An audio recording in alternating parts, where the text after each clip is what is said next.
Thank you, gentlemen, lady, for being here. Here's the problem, is that the flying experience, and again, we all do it on a regular basis, the flying experience is like everything else in life. The truth is, my flying experience is reasonable 90% of the time, but it has a lot to do with lowered expectations. When I was a kid, I grew up in a neighborhood that every single playground was full of broken glass, broken basketball hips, and no swings. And everybody just accepted it because it was the way it was.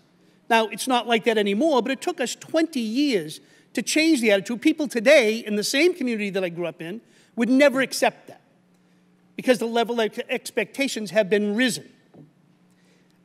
The problem with the flying experience is across the board. We all know it's a terrible experience. Starting from the minute I go on the computer to try to figure out which flight I want to take. I have to go to several different websites, and even when I do that, I have to go into the depth of the websites to get truly comparable prices, because some don't charge fees, some do charge fees. Some charge fees for baggage, some charge fees for oxygen, who knows? I can't get comparable prices. So before I buy the ticket, I'm frustrated. I personally have shut that computer down repeatedly for many years because I got to go back to it, because you're right, I got to fly. And you got to go back and you got to dig your way through it from the very start.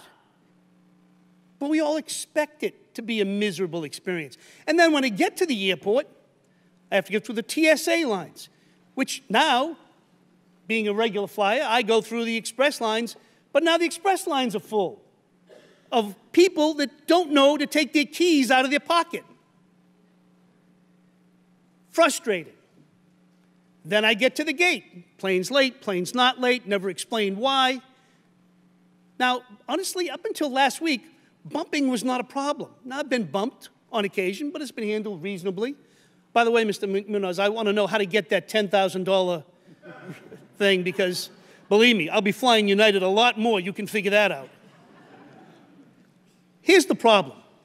And even with these fees, it's interesting. I get the airlines coming here complaining about the facilities we have, and yet I see that in 2015, the latest year we have, $3.8 billion in fees, which don't pay the ticket tax, which means almost $300 million that could have been put into improving those facilities didn't, because you don't want to tell us what your tickets cost. It's all, to me, we're kind of sick of it as the consuming Americans. We got to fly. You got us. You got us. And if you want to keep treating us this way, fine. I guess we can only do so much. But there will come a day when Congress won't accept it anymore on behalf of the American people, and that shouldn't happen. Mr. Munoz, you had a particular problem last week. I accept your apology. I think it's genuine. I think you mean it. But here's the problem.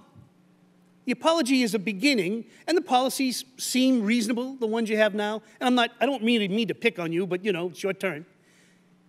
The problem is, every year, I say, you know what? I'm going to the gym. I'm going to lose 5 pounds. I'm going to get in shape again. By February, I'm kind of out of it. I give up on it. Every person I know that's ever committed a crime has basically apologized for it, didn't mean to. And the apology is good. I'm not saying, and again, I do accept it. I hope and believe it's sincere today. But I hope you all know that this doesn't stop today. And you will be judged on how it is implemented. It is not just you, Ms. Munoz. Again, it happens to be you today, but it could be any one of you tomorrow.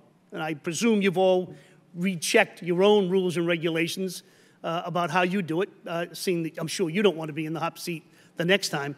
So the truth is, I don't really have any questions because, again, I do think you've addressed the immediate situation. But if you walk out of here thinking that the immediate situation is the only problem the American public has with the flying experience, you would have missed the point. We have a problem that shouldn't be as bad and unpleasant as it is. And you're the only people that can fix it. And I encourage you to do so that we can get back to the point of nobody's against you making money. I don't want to yell at you. I just want to be able to go to the airport and get from point A to point B with a more pleasant experience. And if I do, believe me, I'll go back to your airline more often when that happens. Mr. Chairman, I apologize for not having a question, but I think all the questions I have been answered.